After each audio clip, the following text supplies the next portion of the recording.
نحمده ونصلي على رسوله الكريم أما بعد فأعوذ بالله من الشيطان الرجيم بسم الله الرحمن الرحيم وسيجنبها الأتقى الذي يؤتي ماله يتزكى وما لأحد عنده من نعمة تجزى إلا ابتغاء وجه ربه الأعلى ولسوف يرضى آمنت بالله صدق الله مولانا العظيم وصدق رسوله النبي الكريم ونحن على ذلك من الشاهدين والشاكرين والحمد لله رب العالمين۔ میرے محترم بزرگوں، بھائیوں اور دوستوں، عشق رسول صلی اللہ علیہ وسلم کی اہمیت سے متعلق بیان کا سلسلہ چل رہا ہے۔ پچھلے ہفتے میں نے آپ کے سامنے یہ بات واضح کی تھی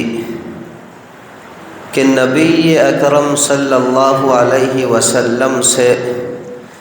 جو بابرکت ہستی سب سے زیادہ محبت رکھتی ہے،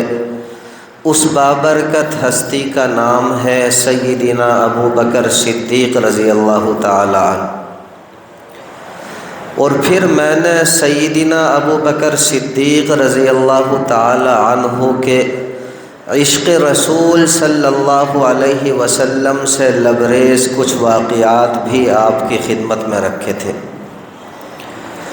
آج بھی میں آپ کے سامنے سیدنا ابو بکر صدیق رضی اللہ تعالی عنہ کے عشق رسول صلی اللہ علیہ وسلم میں ڈوبے کچھ واقعات آپ کی خدمت میں رکھوں گا، تاکہ وہ محبت جو اللہ رب العزت نے سیدنا ابو بکر صدیق رضی اللہ تعالی عنہ کے دل میں ڈالی تھی نبی اکرم صلی اللہ علیہ وسلم کی، وہی محبت اللہ رب العزت ہمارے دلوں میں بھی پیدا فرما دے۔ بس آپ اللہ رب العزت سے دعا فرما دے کہ صحیح صحیح باتیں میری زبان سے کہلوا دے اور ہم سبھی کے لیے ان باتوں کو کارآمد اور نفع بخش بنا دے۔ دیکھیں، امام احمد اور امام نسائی علیہم الرحمہ، ان دونوں نے یہ روایت نقل کی ہے کہ ایک مرتبہ نبی کریم سرور دو عالم صلی اللہ علیہ وسلم نے ارشاد فرمایا، حبب الی من دنیاکم ثلاث، کہ مجھے تمہاری دنیا میں سے تین چیزیں زیادہ محبوب ہیں۔ مجھے تمہاری دنیا میں سے تین چیزیں بڑی پسند ہیں۔ پہلی چیز الطیب، خوشبو، دوسری چیز النساء، نیک عورتیں، اور تیسری چیز وجعلت قرۃ عینی فی الصلاۃ، میری آنکھوں کی ٹھنڈک نماز کے اندر رکھی گئی ہے۔ دیکھیں، بعض کتابوں کے اندر لکھا ہے کہ وفاؤں کے بادشاہ سیدنا ابو بکر صدیق رضی اللہ تعالی عنہ نے جب نبی اکرم صلی اللہ علیہ وسلم کی مبارک زبان سے یہ کلمات سنے تو آپ نے بارگاہ نبوی صلی اللہ علیہ وسلم میں عرض کیا، اے نبی اکرم صلی اللہ علیہ وسلم، مجھے بھی تین چیزیں بڑی پسند ہیں، مجھے بھی تین چیزیں زیادہ محبوب ہیں۔ پہلی چیز النظر الی وجہک، آپ کے رخ انور کو دیکھنا، کہ بس بیٹھا آپ کے مبارک چہرے کو دیکھتا رہوں۔ دوسری چیز انفاق مالی علی امرک، آپ کے حکم پر میں اپنا مال خرچ کرتا رہوں۔ تیسری چیز ان یکون بنتی فی بیتک، کہ میری بیٹی آپ کے نکاح کے اندر۔ اگر آپ میرے عزیز بھائیوں تینوں چیزوں کا مرکز اور محور دیکھیں گے تو نظر آئے گا کہ تینوں چیزوں کا مرکز اور محور فقط نبی اکرم صلی اللہ علیہ وسلم کی ذات ہے، اور یہ ایک عاشق کامل کی نشانی ہوتی ہے کہ اس کا سب کچھ اپنے محبوب کے اوپر قربان ہوتا ہے۔ اللہ رب العزت نبی اکرم صلی اللہ علیہ وسلم کی یہی محبت ہمارے دلوں کے اندر بھی پیدا فرما دے۔ اسی طرح دیکھیں بخاری شریف کے اندر حدیث ہے، حضرت عمرو بن العاص رضی اللہ تعالی عنہ اس حدیث مبارکہ کے راوی ہیں۔ وہ فرماتے ہیں کہ ایک مرتبہ سرکار دو عالم صلی اللہ علیہ وسلم حتیم کے اندر نماز پڑھ رہے تھے، اتنے میں ظالم عقبہ ابن ابی معیط آیا، اس نے اپنی چادر نبی اکرم صلی اللہ علیہ وسلم کی مبارک گردن کے اندر ڈالی اور کھینچنا شروع کر دیا۔ دوسرے الفاظ میں یوں کہیں کہ نبی اکرم صلی اللہ علیہ وسلم کا گلا گھونٹنا شروع کر دیا۔ ابو بکر صدیق رضی اللہ تعالی عنہ آگے بڑھے اور آپ نے اس کا کندھا پکڑ کر اسے پیچھے ہٹا دیا اور فرمایا اتقتلون رجلا ان یقول ربی اللہ، کہ کیا تم ایک بندے کو صرف اس وجہ سے مارنا چاہتے ہو، صرف اس وجہ سے قتل کر دینا چاہتے ہو کہ وہ یہ جملہ کہتا ہے کہ میرا رب اللہ ہے۔ اسی طرح دیکھیں میرے عزیز بھائیوں، ابتدائے اسلام کے اندر جب بھی کوئی بندہ اسلام لاتا، جب بھی کوئی بندہ مسلمان ہوتا تو وہ اپنے اسلام کو چھپاتا، کیونکہ کفار کی جانب سے بڑی اذیتیں اور تکلیفیں پہنچائی جاتی۔ آپ صلی اللہ علیہ وسلم کی جانب سے بھی یہ تلقین تھی کہ ابھی آپ اپنے اسلام کو چھپائے رکھیں، لیکن دیکھیں جب مسلمانوں کی تعداد 39 ہو گئی، اس وقت سیدنا ابو بکر صدیق رضی اللہ تعالی عنہ نے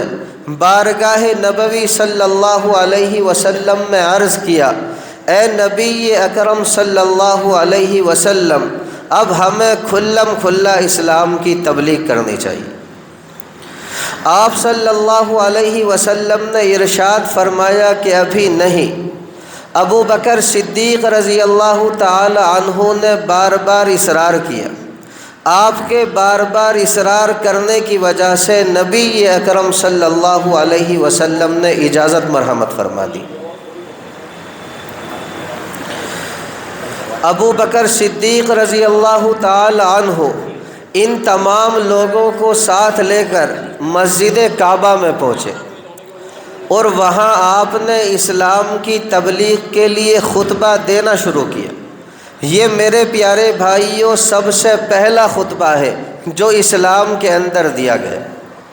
اور یہی وہ مبارک دن ہے جس دن سرکار دو عالم صلی اللہ علیہ وسلم کے پیارے چچا حضرت حمزہ رضی اللہ تعالی عنہ اسلام کے اندر داخل ہوئے۔ دیکھیں ابو بکر صدیق رضی اللہ تعالی عنہ کا خطبہ دینا تھا کہ کفار و مشرکین مسلمانوں کے اوپر ٹوٹ پڑے، اور ابو بکر صدیق رضی اللہ تعالی عنہ کو تو اس قدر مارا کہ آپ کا پورا مبارک چہرہ خون سے بھر گیا، آپ کے ناک کان سب لہو لہان ہو گئے، آپ کو جوتوں سے مارا، آپ کو لاتوں سے مارا، آپ کو اپنے پاؤں اور پیروں سے رودا، اور اس قدر مارا کہ سیدنا ابو بکر صدیق رضی اللہ تعالی عنہ پہچان میں نہیں آتے تھے۔ آپ اس کے بعد بے ہوش ہو گئے، آپ کو آپ کے گھر والے، آپ کے رشتہ دار وہاں سے اٹھا کر کے لے گئے۔ جب میرے پیارے بھائیوں کافی دیر کے بعد ابو بکر صدیق رضی اللہ تعالی عنہ کو ہوش آیا، اس وقت بھی آپ کی زبان مبارک پر جو جملہ جاری اور ساری ہوا وہ جملہ یہ تھا کہ یہ بتا دیجئے کہ میرے محبوب سرکار دو عالم صلی اللہ علیہ وسلم کس حال میں، اتنا بتا دیجئے کہ نبی اکرم صلی اللہ علیہ وسلم ٹھیک ہے نہیں۔ آپ کی والدہ خیر نے کہا کہ ہمیں پتہ نہیں۔ ابو بکر صدیق رضی اللہ تعالی عنہ نے ارشاد فرمایا کہ عمر فاروق رضی اللہ تعالی عنہ کی بہن جمیل رضی اللہ تعالی عنہا سے پتہ کریں، وہ بتائیں گی کہ نبی اکرم صلی اللہ علیہ وسلم ٹھیک ہے نہیں۔ یہ میرے پیارے بھائیوں عشق رسول صلی اللہ علیہ وسلم کی کتنی اعلیٰ مثال ہے کہ اپنی تکلیف کو بالکل بھول کر جب تک اپنے محبوب یعنی نبی اکرم صلی اللہ علیہ وسلم کی خیریت کا پتہ نہیں چل گیا، اس وقت تک ابو بکر صدیق رضی اللہ تعالی عنہ کو چین نہ ملا، سکون نہ ملا۔ کائنات کے اندر میرے پیارے بھائیوں کوئی دوسرا بندہ آپ ایسا نہیں دکھا سکتے جو نبی اکرم صلی اللہ علیہ وسلم سے اس درجہ محبت رکھتا۔ دیکھیں کچھ عرصے کے بعد نبی اکرم صلی اللہ علیہ وسلم نے ابو بکر صدیق رضی اللہ تعالی عنہ کو بلایا اور بلا کر کے کہا کہ ابو بکر آپ ایسا کریں کہ حبشہ کی جانب ہجرت کر جائیں، کیونکہ کفار مکہ آپ کے پیچھے لگے ہوئے ہیں۔ ابو بکر صدیق رضی اللہ تعالی عنہ نے عرض کیا کہ آپ کا حکم سر آنکھوں پر۔ آپ فوراً ہجرت کے لیے روانہ ہو گئے۔ راستے میں ایک کافر ابن الدغنہ سے آپ کی ملاقات ہوئی۔ وہ کہنے لگا کہ میں یہ مناسب نہیں سمجھتا کہ اتنا عظیم آدمی، اتنا باکمال آدمی ہمارے درمیان سے چلا جائے۔ اس نے کہا کہ میں آپ کو امان دیتا ہوں، آپ میرے ساتھ مکہ واپس چلیں۔ وہ ابو بکر صدیق رضی اللہ تعالی عنہ کو مکہ لے کر کے واپس آ گیا۔ اس نے قریش مکہ کے اندر یہ اعلان کیا کہ میں نے ابو بکر صدیق کو امان دی ہے، اس لیے انہیں کوئی تکلیف نہ پہنچائے۔ اس وقت قریش مکہ نے کہا کہ ہمیں تمہاری امان جو ہے وہ تسلیم ہے، ہمیں تمہاری امان جو ہے وہ قبول ہے، لیکن تم ابو بکر صدیق کو سمجھا دو کہ وہ بلند آواز سے قرآن کریم نہ پڑھا کرے۔ دیکھیں بخاری شریف کے اندر آتا ہے کہ سیدنا ابو بکر صدیق رضی اللہ تعالی عنہ جب بلند آواز سے قرآن مقدس پڑھا کرتے تو کفار مکہ کی عورتیں اور کفار مکہ کے بچے آپ کو حیرت بھری نگاہوں سے دیکھا کرتے۔ اسی لیے کفار مکہ کو یہ ڈر لگا رہتا تھا کہ کہیں ابو بکر صدیق کے قرآن مقدس پڑھنے سے یہ متاثر نہ ہو جائے۔ اسی لیے کفار مکہ نے یہ شرط رکھی کہ ان سے کہہ دو کہ قرآن کریم بلند آواز سے نہ پڑھا کرے۔ ابو بکر صدیق رضی اللہ تعالی عنہ کو عشق رسول صلی اللہ علیہ وسلم کی وجہ سے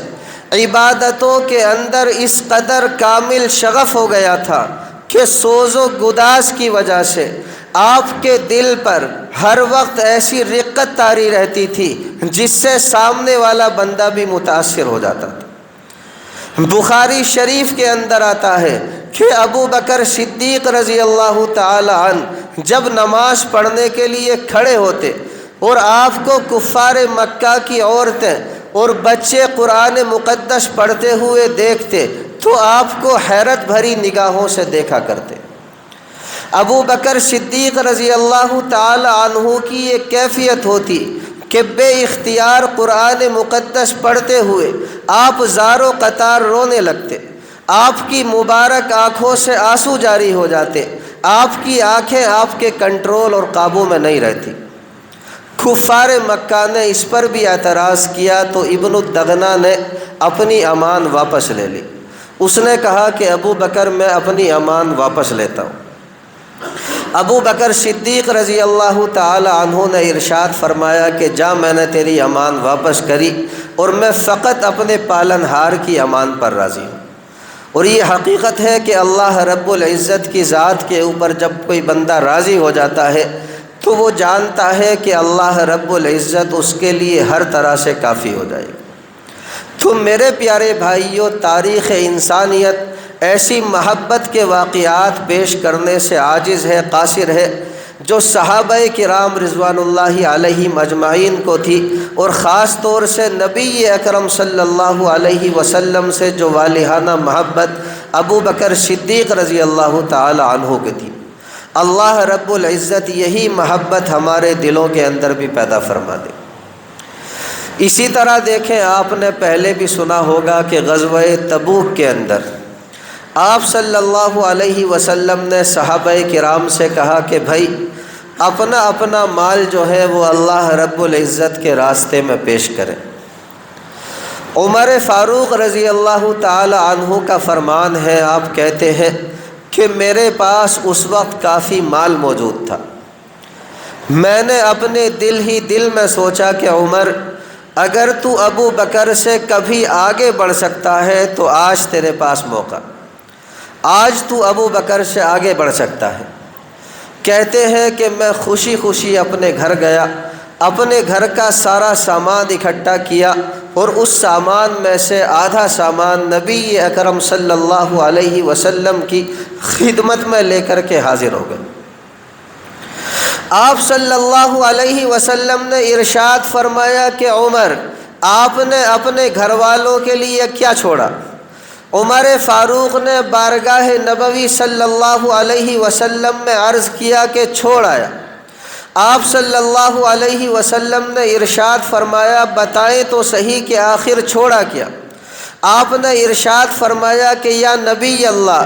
اس سامان کا آدھا سامان میں اپنے گھر والوں کے لیے چھوڑ آیا۔ اتنے میں ابو بکر صدیق رضی اللہ تعالی عنہ بھی تشریف لے آئے، اور آپ کے گھر کے اندر جتنا ساز و سامان تھا، آپ کے گھر کے اندر جتنا مال و متاع تھا، وہ سارا کا سارا نبی اکرم صلی اللہ علیہ وسلم کی خدمت میں لے کر کے حاضر ہو گئے۔ آپ صلی اللہ علیہ وسلم نے ارشاد فرمایا کہ ابو بکر، آپ نے اپنے گھر والوں کے لیے کیا چھوڑا؟ آپ فرمانے لگے کہ ان کے لیے اللہ رب العزت اور نبی اکرم صلی اللہ علیہ وسلم کو چھوڑا ہے، یعنی ان کے لیے اللہ رب العزت اور نبی اکرم صلی اللہ علیہ وسلم کا بابرکت نام، ان دونوں ذات کی رضا اور خوشنودی کو چھوڑا ہے۔ عمر فاروق رضی اللہ تعالی عنہ خود فرماتے ہیں کہ میں نے خود کہا کہ میں ابو بکر سے کبھی بھی آگے نہیں بڑھ سکتا۔ اسی واقعے کی طرف اشارہ کر کے علامہ اقبال علیہ الرحمہ فرماتے ہیں، اور بڑے اچھے انداز میں فرماتے ہیں۔ آپ کہتے ہیں، اتنے میں وہ رفیق نبوت بھی آ گیا، اتنے میں وہ رفیق نبوت بھی آ گیا، جس سے بنا عشق و محبت ہے استوار، لے آیا اپنے ساتھ وہ مرد وفا سرشت، ہر چیز جس کا چشم جہاں میں ہو اعتبار، مل کے یمین و درہم و دینار و رخت جنس، مل کے یمین و درہم و دینار و رخت جنس، اسپِ قمر سم و شتر و قاطر و حمار، بولے حضور چاہیے فکر عیال بھی، بولے حضور چاہیے فکر عیال بھی، کہنے لگا وہ عشق و محبت کا رازدار، اے تجھ سے دیدہ مہ و انجم فروغ گیر، اے تجھ سے دیدہ مہ و انجم فروغ گیر، اے تیری ذات باعث تکوین روزگار، پروانے کو چراغ ہے بلبل کو پھول بس،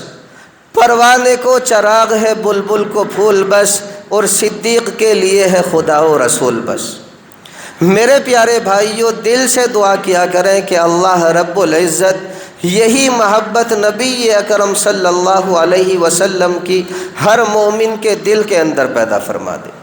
میں حضرت ابو بکر صدیق رضی اللہ تعالی عنہ کے عشق رسول صلی اللہ علیہ وسلم سے لبریز کتنے واقعات آپ کی خدمت میں رکھوں۔